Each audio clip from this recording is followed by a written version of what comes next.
Quand on demande à Brigitte Lahaie, qui est à l'affiche d'un épisode de disparition inquiétante diffusé sur France 2 ce mercredi 24 mai, ce qui a pu pousser une jeunette de 21 ans, fille d'un employé de banque et d'une mère comptable, élevée dans un contexte plutôt bourgeois avec des règles strictes, à se lancer dans le cinéma X, elle répond « Il faut être un peu kamikaze ». D'autant qu'elle a abordé le cinéma porno alors qu'elle n'avait connu que 2 hommes dans sa vie. J'étais vendeuse de chaussures, je rêvais de devenir mannequin, et un jour je suis tombée sur une annonce qui cherchait des femmes à forte poitrine.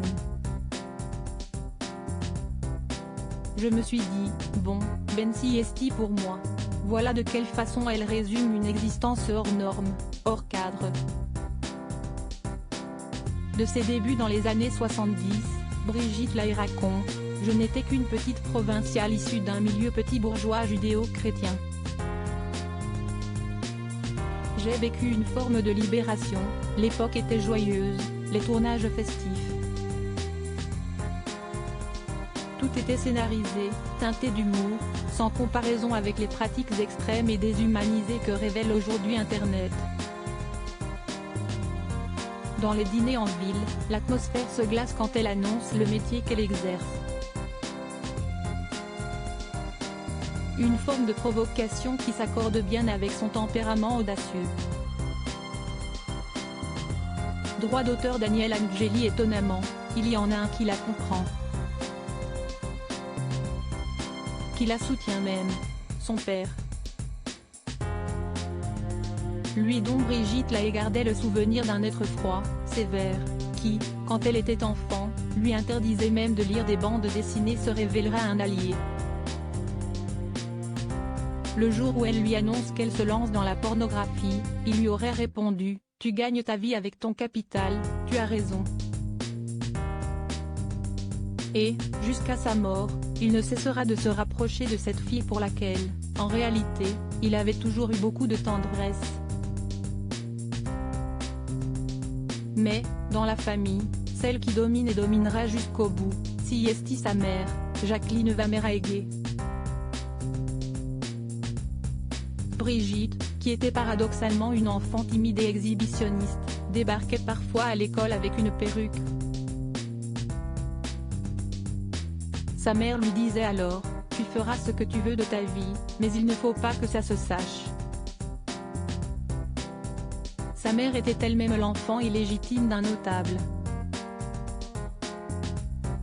Depuis, le secret était devenu une affaire de famille, pire, une façon de survivre.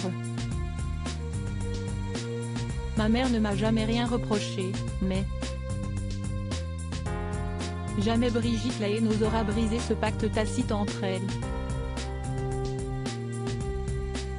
Le métier qu'elle exerce est tabou.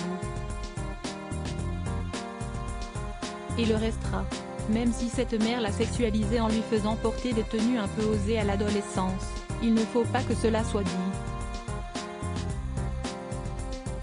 Comme si verbaliser rendait les choses obscènes tout à coup. Brigitte respectera cela, ma mère ne m'a jamais rien reproché, mais nous n'avons jamais pu en parler.